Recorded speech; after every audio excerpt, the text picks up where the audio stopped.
What if I told you that America's greatest city started as a tiny Dutch village with fewer people than your local high school? Stay with me, because the story of how New Amsterdam became New York is filled with unexpected twists, and by the end, you'll see why a single day in 1653 changed the course of American history forever. It's February 2, 1653, and on the southern tip of Manhattan Island, something remarkable is happening.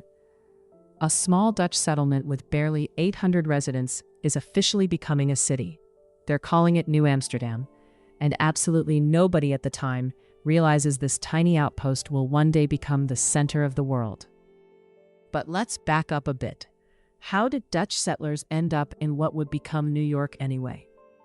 The story begins in 1609, when an English explorer named Henry Hudson, working for the Dutch East India Company, sails into what's now New York Harbor. He's actually looking for a shortcut to Asia. Spoiler alert, he doesn't find it. But what he does find is a beautiful river teeming with beavers. And in the 1600s, beaver pelts are basically liquid gold, because everyone in Europe wants fancy beaver felt hats.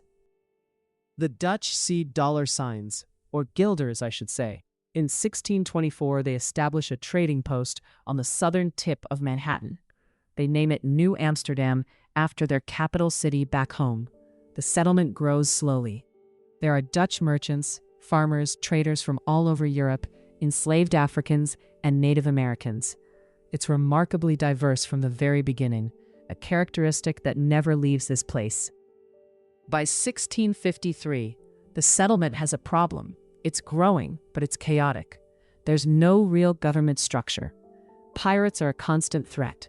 Native American relations are tense, and the British colonies to the north keep eyeing this valuable piece of real estate with hungry looks. Enter Peter Stuyvesant, the Director General of New Amsterdam. Picture a grumpy, peg-legged Dutch administrator who runs the place like his personal kingdom. He's stubborn, he's authoritarian, but he understands that New Amsterdam needs official status to survive and thrive. So on this day, February 2nd, 1653, Stuyvesant officially incorporates New Amsterdam as a city.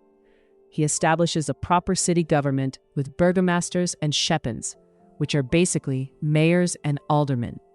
The tiny settlement now has courts, regulations, official boundaries, everything a real city needs. For the residents, this is huge.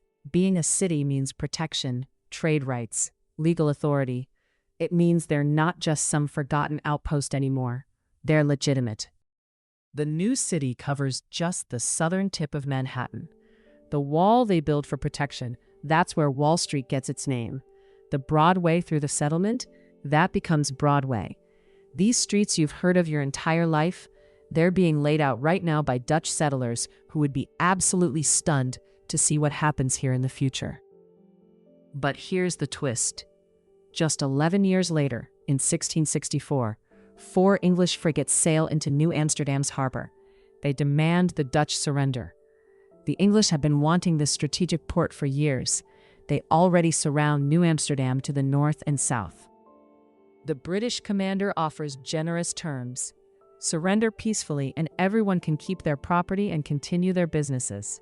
Stuyvesant wants to fight, but the citizens basically tell him, "Are you kidding? Look at those cannons.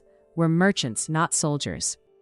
So without a single shot fired, New Amsterdam becomes New York, named after the Duke of York. The Dutch are furious back in Europe, and they actually recapture the city 9 years later, renaming it New Orange. But within a year, the British trade it back in a peace treaty, and this time, New York sticks. Here's what's beautiful, though. Even after the name change, the city keeps its character.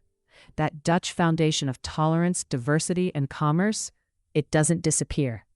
The Dutch merchants stay, the mixed population stays, the entrepreneurial spirit stays. Those 800 residents in 1653 become 7,000 by 1700. By 1800, it's 60,000. Today, the New York metropolitan area is home to over 20 million people. That tiny Dutch village became the financial capital of the world, the cultural center of America, the city that never sleeps. Think about it. Every immigrant who passed through Ellis Island, every artist who found their voice in Greenwich Village, every deal made on Wall Street, every Broadway show, every yellow cab, every hot dog vendor.